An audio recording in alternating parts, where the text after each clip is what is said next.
Hello. Quickly, as I promised, we're going to briefly discover just 10 suggestions on how to stay in touch with your conscious, your spirit.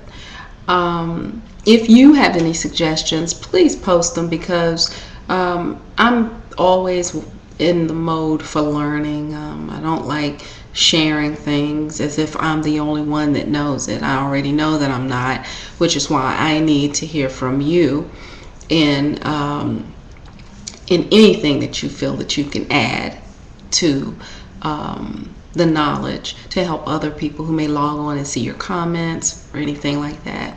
So I'm going to just go over these 10 suggestions, and I think that you'll find them useful. They're things that have really helped me. So 10 suggestions to developing your conscious spirit. Live in truth. Well, you have the truth with the capital T, and you have the truth with the little t. You have the truth with the capital T in regards to the universe, which is the universal truth, the truth of God, and the truth of things that you just can't change, that you see in nature and that you see in the works of the spiritual forces of the universe, the hand of God.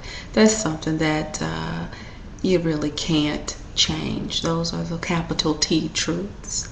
And then you have the little t truths, which are your own personal truths, things that your personal formula for working with the universe.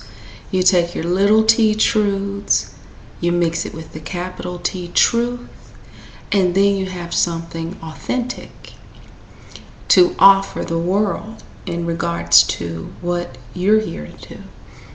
So that help raises your conscious to know your truth as well as the universal truth and how those truths work together. Release denial. It is what it is. Say to yourself, as is, and breathe that. I know a friend of mine, we used to say that all the time. And I think that that is a very healthy thing. Sometimes when I feel like I want to just be in control of everything and I feel like things are not going the way that I want them to go, I just say, as is. It feels so good. So when you see truth, don't deny it, whether you like it or not. It is what it is. Be interdependent rather than dependent.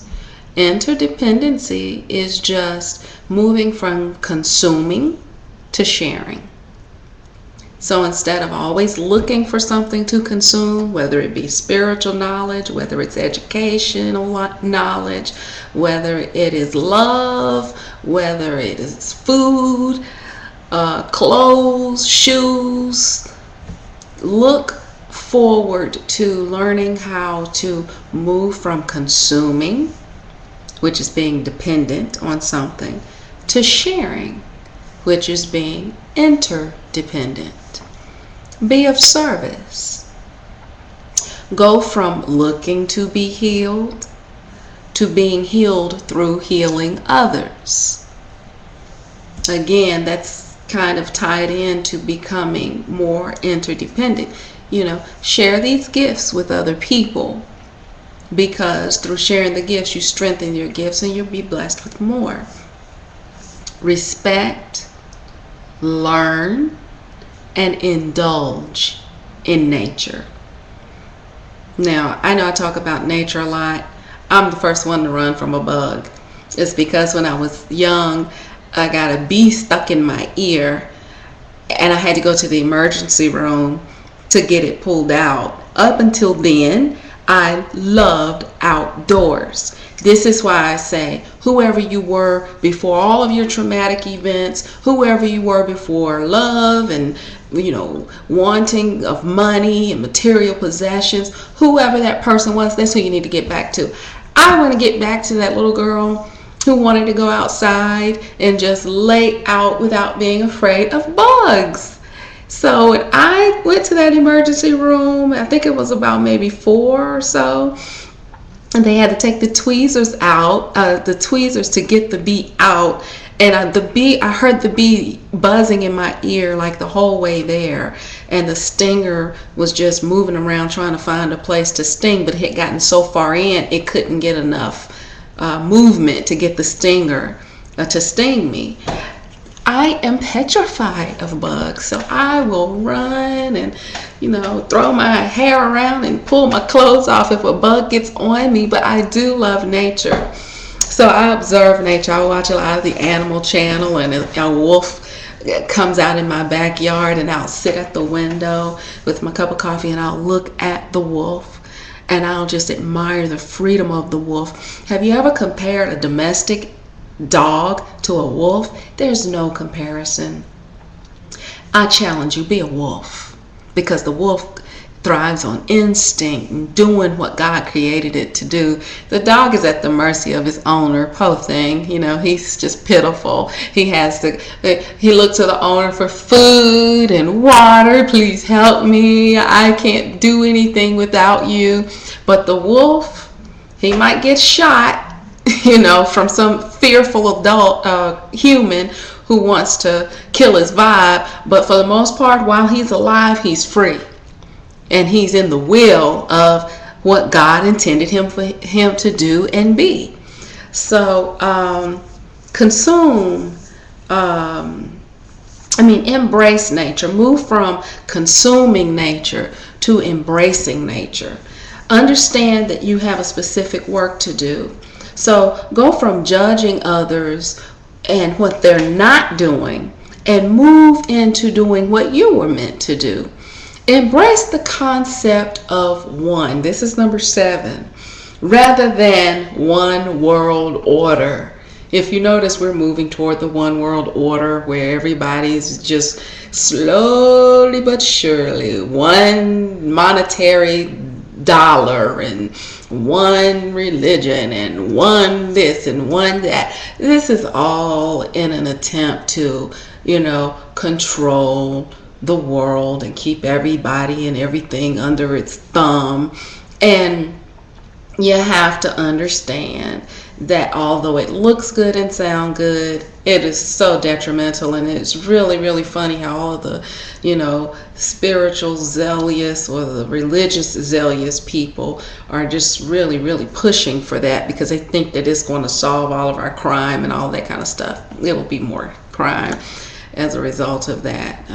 Letting everybody kind of have their own religion is kind of a double-edged sword, but it's worth it in the long run.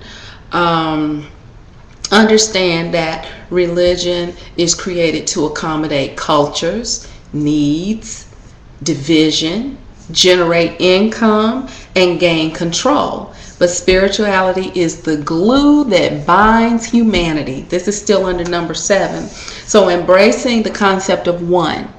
So it's like if you just take religion out, you can all be one spirit, in a spiritual sense where everybody kind of accepts everybody for who they are and assists those who are on their spiritual journey, help out and do things. We're coming together. That can happen. Yeah, you're going to have a few loose cannons around and are going to try to destroy the whole goodness of it, but you can't pay that any attention by instituting a one world order. That's not going to help anything. So again, understand religion is created to accommodate cultural needs, create division, and generate income and gain control. But spirituality is the glue that binds humanity. I'm not talking about specifically your pastor or your church. Your church could be perfectly fine. I'm not talking of that. I'm talking about the general usage of these things. Okay, I'm not attacking anybody in particular. I know people can be real funny when you start talking about religion because people don't look at religion as an institution to be scrutinized. They look at religion as the pastor, as